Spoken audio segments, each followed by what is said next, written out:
సభాధ్యక్షులు డాక్టర్ సంబరం గారు, నాస్తిక కేంద్రం, అలాగే వేదికపై ఉన్న పెద్దలు మధు గారు, మురళీకృష్ణ గారు, నారాయణరావు గారు, వీర్రాజు గారు, డాక్టర్ కె వీర్రాజు గారు, అలాగే నియంత గారు, వేదిక ముందున్నటువంటి పెద్దలు అందరికీ నమస్కారం. జై ఇన్సాన్.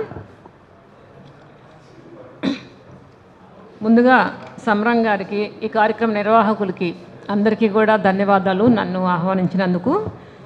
గోరా గారి 51వ వర్ధంతి సందర్భంగా ఒక మంచి సెమినార్, మంచి టాపిక్ మీద casteless a new social order beyond caste and religion అనే ఒక చాలా నీడ్ ఆఫ్ ద అవర్, అవసరం అందరికీ ఇప్పుడు అవసరమైనటువంటి మంచి అంశం మీద సెమినార్ ఏర్పాటు చేసిన నిర్వాహకులకి అభినందనలు. గోరా గారికి నివాళులు అర్పిస్తూ, గోరా గారు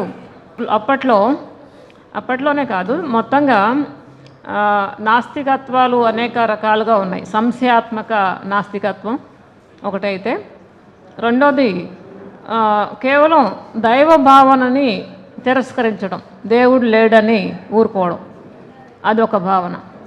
ఈ రెండు ఉన్నప్పుడు ఇంకొక చాలా స్ట్రాంగ్గా ఆచరణాత్మక లేకపోతే నిర్మాణాత్మకమైనటువంటి నాస్తికత్వం ఉండాలి సమాజంలో అని చెప్పేసి ప్రతిపాదించారు. దాన్నే మనం పాజిటివ్ ఎథియిజం అంటాం.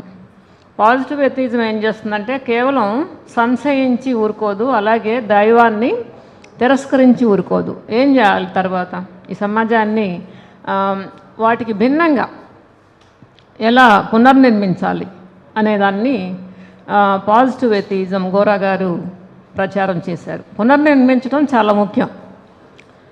కేవలం కొన్ని అంశాలని సంశయించి వదిలేయటమో లేకపోతే దైవ భావనని తిరస్కరించి ఊరుకోవడమో ఒక అబ్స్ట్రాక్ట్గా కాకుండా కన్స్ట్రక్టివ్గా నిర్మాణాత్మకంగా ఎథియిజంని సమాజంలో ఆచరించి ఎలా చేయాలి అనేది ఆయన ప్రతిపాదించారు. అది క్యాస్ట్లెస్ సొసైటీని, తర్వాత రిలీజియన్ లేని ఒక రేషనలిస్ట్ సొసైటీని నిర్మించే ఒక థియరీ, ఒక సిద్ధాంతంగా నేను అర్థం చేసుకుంటాను. అది ఈ దేశంలో, బయట దేశాల్లో రిలీజియన్ని లేకపోతే దేవుడిని తిరస్కరించి ఊరుకుంటే సరిపోతుంది. అలాగే సంశయించి శాస్త్రవేత్తలు సంశయించం, అది ఇది ఏమంటారు లాజిక్, ప్రతిదాన్ని కూడా సంశయించడం వల్ల శాస్త్రం డెవలప్ అయింది, శాస్త్రీయ దృష్టి డెవలప్ అయింది. సైన్స్ అంతా కూడా సంశయించడం దగ్గరే మొదలైంది. అయితే భారతదేశం లాంటి ఒక కుల సమాజం, ఇది కుల సమాజం ప్రాథమికంగా, వర్గ సమాజం అని చెప్పి చాలా కాలం పాటు అనుకున్నాము. కానీ ఇది వర్గ సమాజం కాదు, వర్గ కుల సమాజం. కులం చాలా ప్రధానమైంది, ప్రాథమికమైంది. వర్గాన్ని కూడా కులమే నిర్ణయించే సమాజం ఇది. ఇటువంటి సమాజంలో దైవ భావనకి, మతానికి, కులానికి అవినాభావ సంబంధం ఉంది. ఒట్టి మతం గురించి మాట్లాడారు హేతువాదులు, నాస్తికవాదులు అనే ఒక విమర్శ ఉంది భారతదేశంలో. హేతువాద నాస్తిక ఉద్యమాలు కేవలం దైవభావం తిరస్కరించి కూర్చున్నారు తప్ప తర్వాత ఏం చేయాలి, దానికి అనుబంధ సమస్య కదా, దైవభావనకి మతానికి అనుబంధ సమస్య కులం. సో ఆ కులం దానికి అనుబంధంగా, ప్రత్యక్షంగా అనుబంధం ఉన్నటువంటి ఒక ముఖ్యమైన సమస్య గురించి మాట్లాడకుండా కేవలం దేవుడు లేడు, మనం నాస్తికులు అని చెప్పేసి, లేదా మనం హేతువాదులు అని చెప్పేసి ఉండి ప్రధాన అనేటువంటి విమర్శ హేతువాద నాస్తిక ఉద్యమాల మీద దళిత ఉద్యమం పెట్టింది. దళిత ఉద్యమం తీసుకొచ్చినటువంటి ప్రధానమైన విమర్శల్లో అదొకటి. వర్గవాదుల్ని లేకపోతే మార్క్సిస్టులని, కమ్యూనిస్టు ఉద్యమాలని, వర్గపరమైనటువంటి ఉద్యమాల మీద కూడా అటువంటి విమర్శ తీసుకొచ్చారు. వర్గం అనేటువంటి ఒక పడికట్టు పదాన్ని గురించి మాట్లాడతారు. వర్గం అంటే ఏంటి, ప్రాక్టికల్గా వర్గం అంటే ఏంటి, పేదలంటే ఎవరు, ధనికులంటే ఎవరు, ధనికులంటే ఏ కులం వాళ్ళు, ధనికులకి ఒక కులం ఉంది, పేదలకు కూడా ఒక కులం ఉంది. అలాగే మతాలకు కూడా హేతువాదుల మీద పెట్టిన మరొక విమర్శ, హేతువాద నాస్తికవాదులు కూడా దానికి అనుబంధంగా ఉండేటువంటి కుల సమస్యని మాట్లాడకుండా దాటవేశారనేటువంటి. అయితే అది గోరా గారి విషయంలో నిజం కాదు. గోరా గారు ఆచరణాత్మకమైనటువంటి పాజిటివ్ వ్యతిజాన్ని సొసైటీని టువర్డ్స్ రీకన్స్ట్రక్టింగ్ ద సొసైటీ అనేటువంటి దీంట్లో ముందుకు తీసుకొచ్చి ఆయన ఆచరించి చూపించారు. కుల నిర్మూలన కోసం ఏం చేయాలి అనేటువంటి దీనిలో అంబేద్కర్ చెప్పినటువంటి కులాంతర వివాహాలు, కొన్ని తరాలు వాళ్ళ బ్లడ్, వాళ్ళ రక్త సమ్మిశ్రమం జరిగితే వాళ్ళలో ఆ సమూహాల్లో కులం అనేటువంటి భావన ఆటోమేటిక్గా అది దానికదే అంతరించిపోతుంది, దాని సమస్య అసలు రాకుండా పోతుంది అనేటువంటిది బాబాసాహెబ్ అంబేద్కర్ ప్రతిపాదించినటువంటి కుల నిర్మూలన సిద్ధాంతంలో ప్రధానమైంది. దాన్ని గోరా గారు ఆచరించి చూపించారు. కులాంతర వివాహాలు చేయించారు.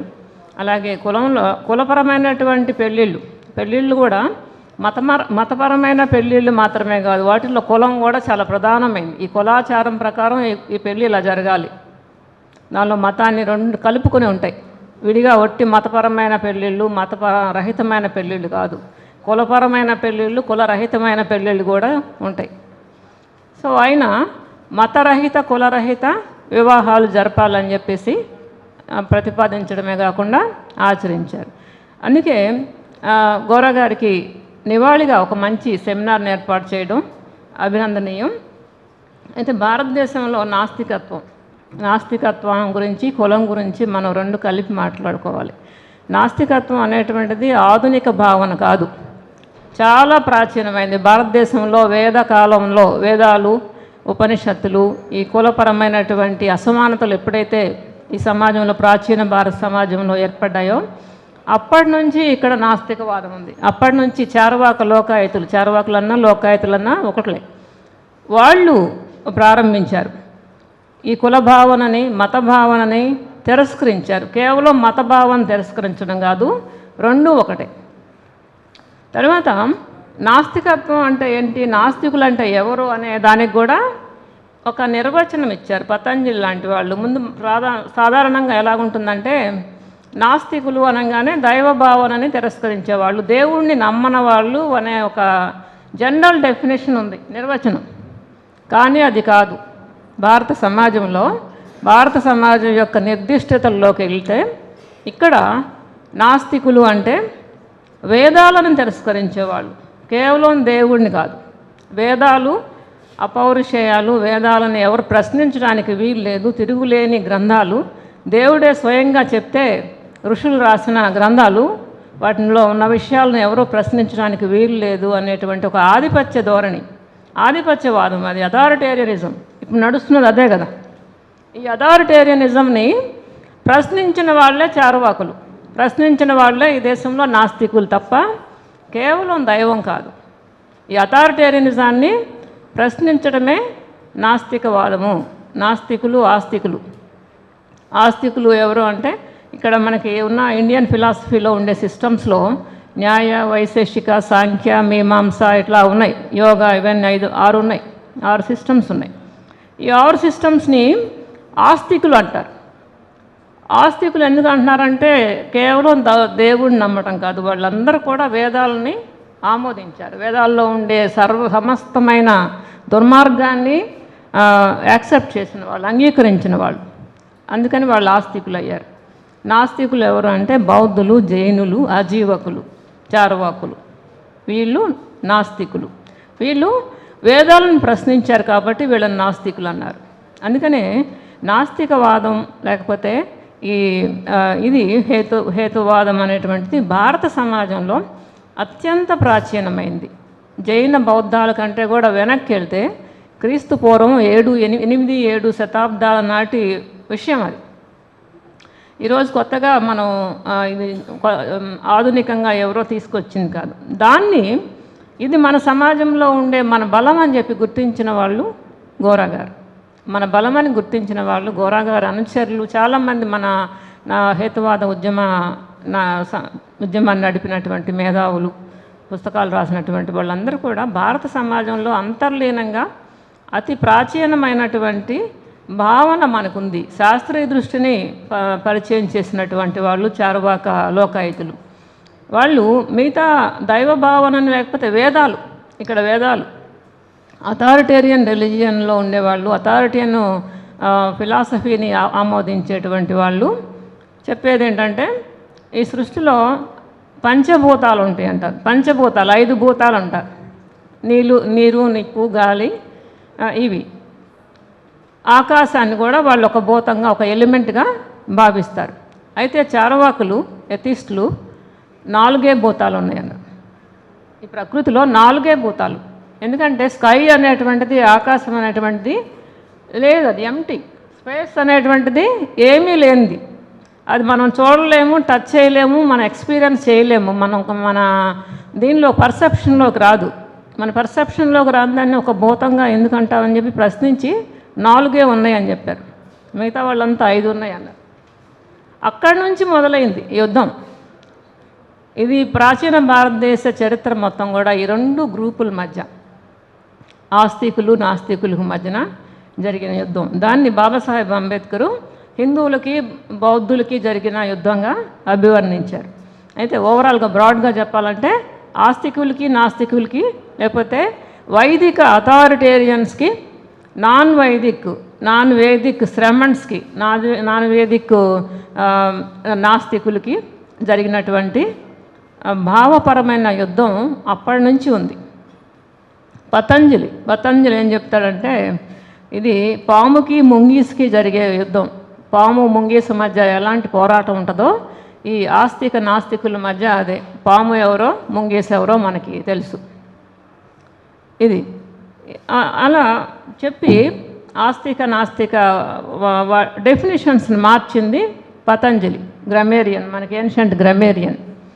తర్వాత ఇంత ప్రాచీనమైనటువంటి చార్వాకం ఏమైపోయింది? వాళ్ళ చెవుల్లో సీసం పోసి, మనం దళిత సాహిత్యంలో చెవుల్లో సీసం పోసారని చెప్పి తరచుగా చదువుతాం. ఎవరికి పోసారంటే ప్రాక్టికల్గా చార్వాకులకు పోసారు. చార్వాక లోకాయతులకు పోసారు. వాళ్ళు కేవలం పంచభూతాలను తిరస్కరించడం మాత్రమే కాదు, జ్ఞానం ఎలా వస్తుంది, ఎపిస్టమాలజీ, వాళ్ళదైనటువంటి ఒక ఎపిస్టమాలజీని కూడా వాళ్ళు రూపొందించారు. జ్ఞాన సిద్ధాంతం ఎపిస్టమాలజీ అంటే. జ్ఞానం ఎలా వస్తుంది అంటే మిగతా వాళ్ళు రకరకాల 5-6 రకాలు చెప్పారు. 5-6 రకాలు చెప్తే వీళ్ళు ఒక్కటే చెప్పారు. జ్ఞానం అనేటువంటిది ప్రత్యక్ష జ్ఞానం. ప్రమాణాలు 5-6 ప్రమాణాలు వాళ్ళు సూచించారు. ప్రత్యక్ష ప్రమాణం, పరోక్ష ప్రమాణం, సంశయం, అనుమాన ప్రమాణం, తర్వాత పోల్చేటువంటి ప్రమాణం ఒకటి, శబ్ద ప్రమాణం ఒకటి, ఇట్లా 6 రకాలు చెప్తే చార్వాకులు ఒక్కటే, అది మనం చూసి అనుభవించేది, మన పర్సెప్షన్లోకి రాకుండా జ్ఞానం అనేది రాదు. మన అనుభవంలోకి వచ్చిందే మన జ్ఞానం. అంతేగాని జ్ఞానం వేదాల్లో ఉందని. శబ్ద ప్రమాణం అంటే వేదాలు, ఉపనిషత్తులు, టెక్స్ట్, సోకాళ్ళు రిలీజియస్ స్క్రిప్చర్స్, వాటి నుంచి వచ్చే జ్ఞానాన్ని శబ్ద ప్రమాణం అంటారు. వాటి నుంచి జ్ఞానం రాదు, అజ్ఞానం వస్తుంది. జ్ఞానం వచ్చేది మనం ప్రత్యక్షంగా చూసి అనుభవించింది వస్తుంది.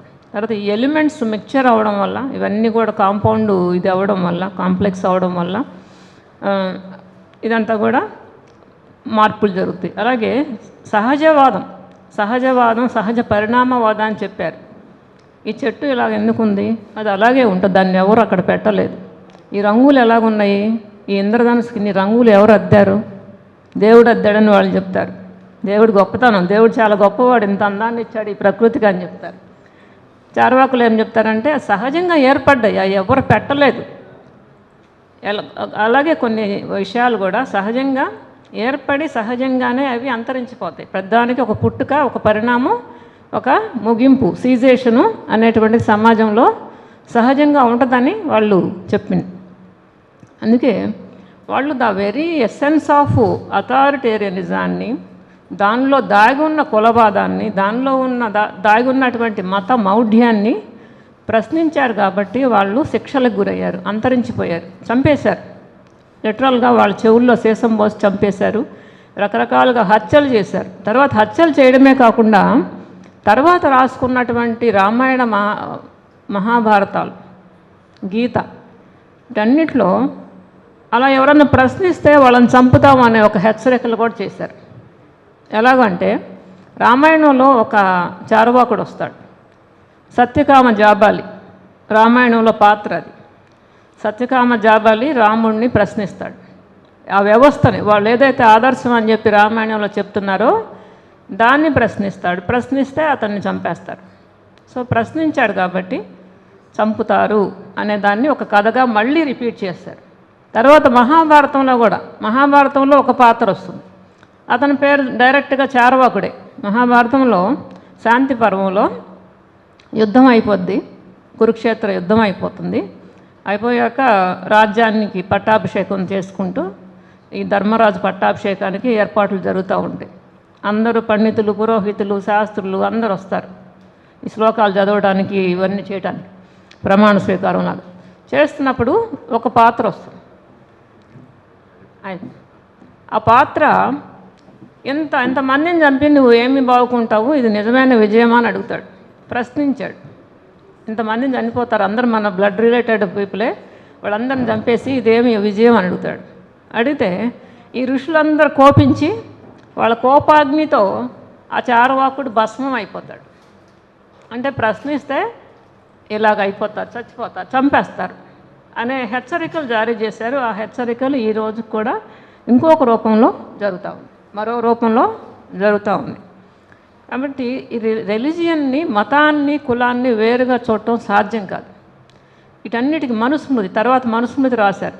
అదే టైం దాదాపు రామాయణ, మహాభారతాలు, మనుస్మృతి ఇవన్నీ కూడా ఒక సీక్వెన్స్లో కొంతమంది పండితులు కూర్చుని రాసింది. అది ఎప్పుడో కాదు, తర్వాత కూర్చుని రాసినవి, వరుసపెట్టి రాసినవి. వీటన్నిటిలో ఒకే విషయాలు ఉంటాయి, ఒకే భావన ఉంటుంది. కథలు వేరేగా ఉండొచ్చు కానీ విషయం ఒకటే, ఉద్దేశం ఒకటే, వాళ్ళ పర్పస్ ఒకటే. పర్పస్ ఏంటంటే ఈ దేశంలో కులం ఉండాలి, కులాన్ని కాపాడే మతం ఉండాలి. మతం, ఈ కులం, ఈ అంతరాలు, ఈ అసమానతలన్నిటినీ కూడా దేవుడు రూపొందించినవి. దేవుడు దైవపరమైనటువంటి ఆమోదం ఉంది, దీనికి లెజిటిమసీ, రిలీజియస్ లెజిటిమసీ ఉంది అని చెప్పడానికే ఈ మత గ్రంథాలన్నీ వరుసగా కూర్చుని రాశారు. వేదవ్యాసుడు అనేటువంటి పండితుడు ఎప్పటివాడో కాదు, అటువంటి వేదవ్యాసుల పేరుతో చాలామంది ఉన్నారు. శంకరాచార్యులు 1, 2, 3 లాగా ఎంతోమంది వేదవ్యాసులు కూడా ఉండి ఈ పురాణ ఇవన్నీ కూడా రాయించి అసమానతలకి మతపరమైనటువంటి ఆమోద ముద్ర వేస్తే అది అమలై, ఆ తర్వాత వీటన్నిటికీ కూడా యాంటీథీసిస్, ఈ పురాణ ఇతిహాసాలు అసమానతలని స్థిరీకరింపజేసి లెజిటిమైజ్ చేసేటువంటి మత గ్రంథాలన్నిటికీ కూడా యాంటీథీసిస్ రాజ్యాంగం. రాజ్యాంగము యాంటీ క్యాస్ట్ డాక్యుమెంట్. ఆ డాక్యుమెంట్లో all citizens of India irrespective of their caste, creed and gender are equal before law. చట్టం ముందు ఈ దేశ పౌరులందరూ కూడా సమానులే. వాళ్ళు ఏ కులమైనా, మతమైనా, ప్రాంతమైనా, జెండర్ అయినా, ఎవరైనా సరే అందరు సమానం. తర్వాత అందరి ఓటుకి ఒకటే విలువ. మన స్కావెంజర్, రోడ్డు ఓడ్చుకునేటువంటి స్కావెంజర్ ఓటుకి ఒకటే విలువ. ఇందిరాగాంధీ, జవహర్లాల్ నెహ్రూ, మోడీ ఓటుకి కూడా ఒకటే విలువ. వీటన్నిటిని కూడా రాజ్యాంగంలో ఉండే ఐడియల్స్, యాంటీ కాస్ట్ ఐడియల్స్ అన్నిటినీ కూడా తొక్కి పాతరేసేటువంటి వ్యవహారం ఇప్పుడు నడుస్తూ ఉంది. అది కౌంటర్ రెవల్యూషన్. కౌంటర్ రెవల్యూషన్ ప్రాచీన యుగంలో కూడా చార్వాక లోకాయతులు, జైన బౌద్ధులు తీసుకొచ్చినటువంటి రెవల్యూషన్కి కౌంటర్ రెవల్యూషను మనుస్మృతి ఈ రూపంలో తీసుకొచ్చారు. మనుస్మృతి ప్రకారం అణగారిన కులాలకి ఆస్తులు ఉండకూడదు, అణగారిన కులాలు ఇతరులకు సేవలు చేయాలి, అణగారిన కులాలకి చదువు ఉండకూడదు. ఇదంతా కూడా వాళ్ళు కౌంటర్ రెవల్యూషన్. ఇప్పుడు సెకండ్ కౌంటర్ రెవల్యూషన్ స్టార్ట్ అయింది. దానికి కౌంటర్ మళ్ళీ రాజ్యాంగం యాంటీథీసిస్ రాస్తే రాజ్యాంగం మీద ఇప్పుడు కౌంటర్ రెవల్యూషను జరుగుతూ ఉంది. మనం వీటన్నిటిని కూడా దీనిలో అర్థం చేసుకోవాల్సిన అవసరం ఉంది. గోరా గారు ఇచ్చినటువంటి శాస్త్రీయ దృష్టి, పాజిటివ్ ఎథియిజం అనేటువంటి లైటు వెలుగులో మనం ఈ అంశాలన్నింటినీ కూడా అవగాహన చేసుకోవాల్సిన అవసరం ఉంది. ఈ పాజిటివ్ ఎథియిజం యొక్క అవసరం మరింత పెరిగిన పరిస్థితి. ఎందుకంటే క్యాస్ట్లెస్ సొసైటీ అనేటువంటి భావన ఈరోజు మరింత దుర్భరమై కష్టమైనటువంటి పరిస్థితి ఉన్నటువంటి స్థితిలో మనం దాన్ని మళ్ళీ రీఓరియంట్ చేసుకుని, దానికి రీఓరియంట్ అయ్యి ఆ క్రమంలో మనం అందరం డెడికేట్ చేసుకొని పనిచేయాల్సిన అవసరం ఉందని చెప్పి భావిస్తూ thank you so much for the opportunity. ఈ కార్యక్రమం మీకు ఎంతో నచ్చింది కదా.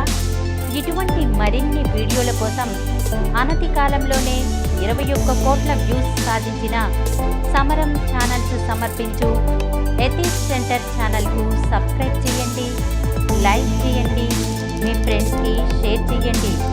అలాగే ప్రక్కనున్న గంట సింబల్ని ప్రెస్ చేయడం మర్చిపోకండి.